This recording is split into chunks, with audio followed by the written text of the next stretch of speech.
get my 6. Happy Halloween, ha ha ha ha. Get my 6 too.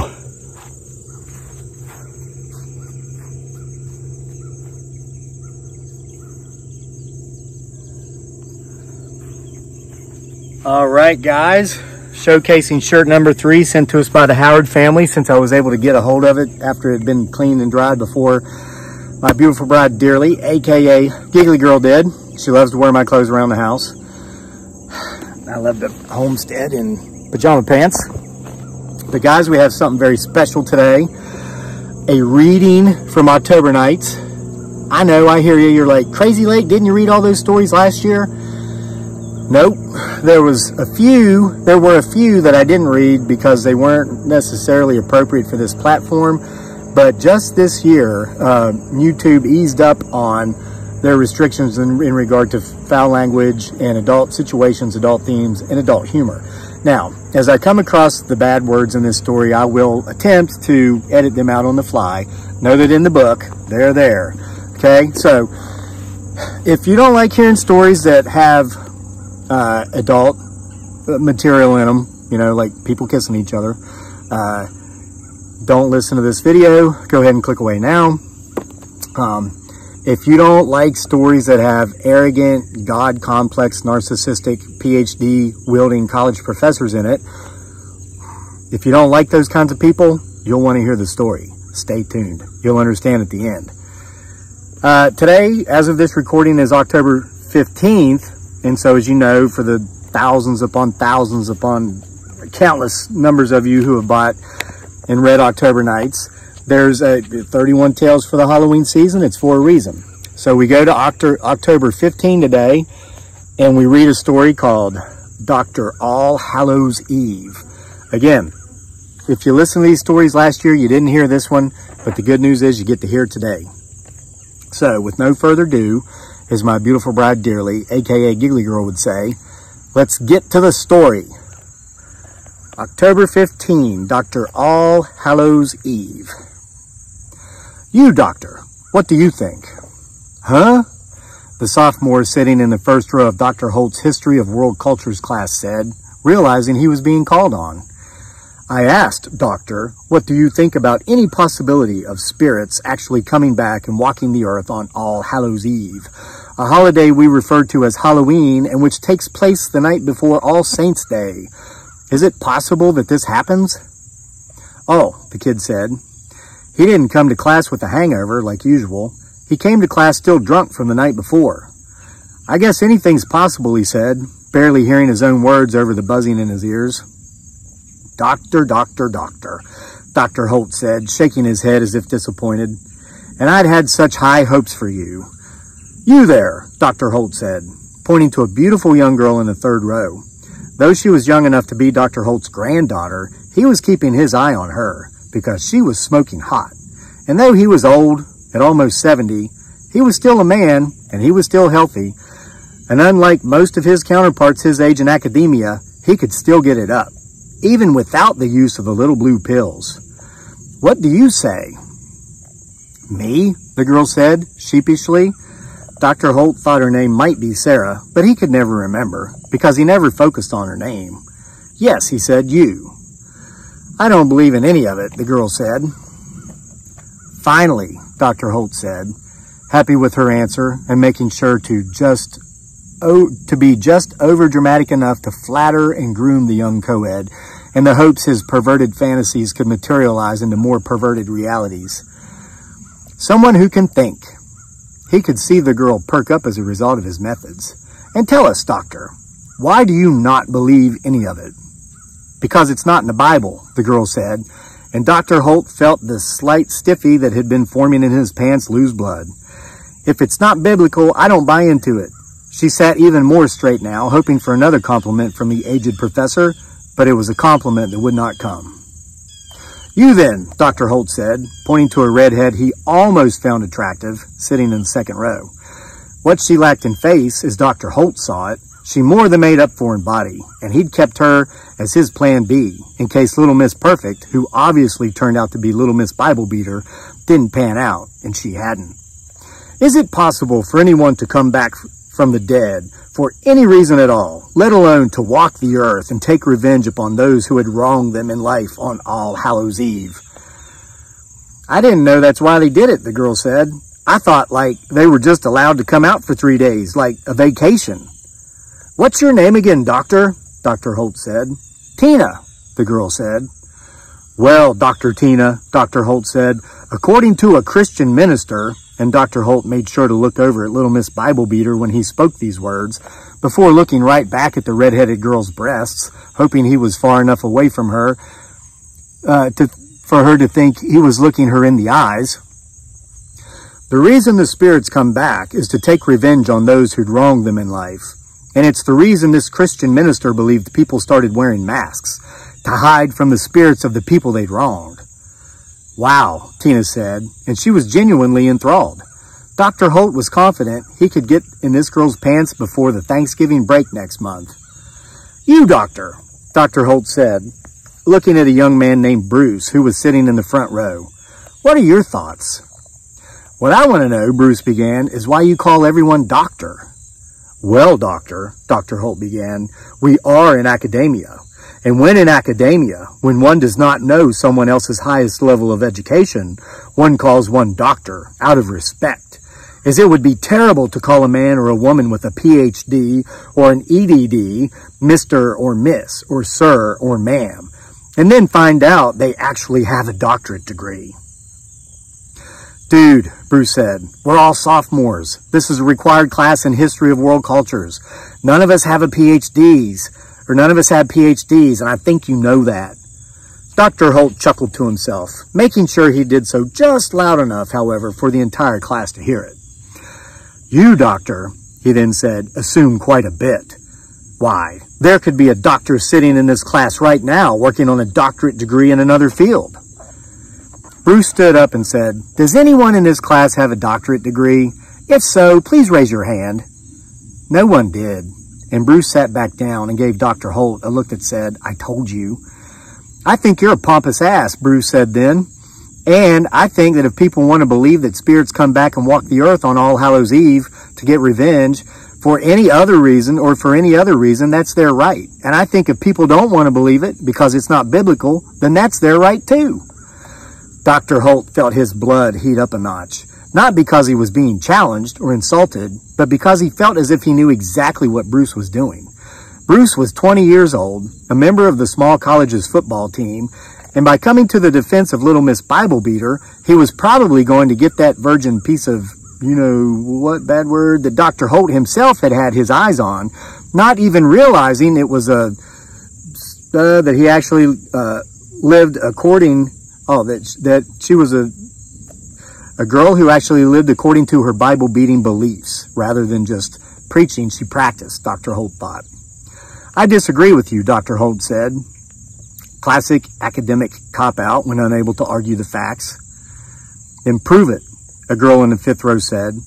Her name was Emily, and Emily was no emo. She had long hair dyed black because it was naturally blonde, which was good, because she had the fair complexion of a blonde, allowing the dark eyeshadow and black lipstick she wore to stand out even more. Join us tonight, Emily said, on All Hallows Eve. Join you for what? Dr. Holt said. And he sounded incredulous, because though he thought Emily had a hot body and felt that she was probably a natural beauty if she didn't mess herself up with that goth look, she did mess herself up with that goth look, and he detested the goth look. Join us in the old graveyard, Emily said. We're going to do a ritual. We're going to call upon the dead. We're going to ask them to rise before our very eyes so we can see for ourselves. Yeah, Bruce said from the front row. Join us. Emily felt her face flush. She did not know Bruce. The two had never even said hello to each other in passing. But Bruce was a hunk, and emo or not, Emily was a very healthy, very heterosexual female, even though she'd gone through her bicurious period the year before as a freshman, and she was excited about the idea of getting to know Bruce. I'll go if you go, a voice came from Dr. Holt's left. He looked over, and it was Tina. She's not so bad looking after all, Dr. Holt thought to himself, noticing her girlish grin. It's on, Dr. Holt said, excited about getting into Tina's pants well before Thanksgiving break now. Emily wasn't just a goth. She was a Wiccan, a modern-day witch in short. And Emily came from a long line of witches. She could actually trace her ancestral roots back to Salem. She'd had a great-great and a bunch more greats before you get their grandmother, who had been burned at the stake for giving birth to the illegitimate child of the local preacher who the community respected greatly. And since that preacher who'd been respected so greatly had been married, well, that meant the witch had to die. However, the witch, before being burned alive, had given birth to a daughter who was raised by close family friends and who'd continued the witch bloodline which ran down to Emily all these years later. And one thing this family of witches had always despised were arrogant, pious, better-than-thou men with double standards. Dr. Holt certainly fit the bill in that regard, Emily thought. He wasn't pious in a religious sense, because he was an atheist, like most good college professors, but he was self-righteous in regard to academia and what he thought of as intelligence, but was in fact merely advanced degrees. The two, contrary to Dr. Holt's beliefs, didn't always go together. Emily and her ancestors might have referred to Dr. Holt as an educated fool if asked, or if not asked. And double standards? Well, Dr. Holt had thrown his first wife out and filed for divorce when he'd caught her with one of the guys from the college football team back in the early 80s.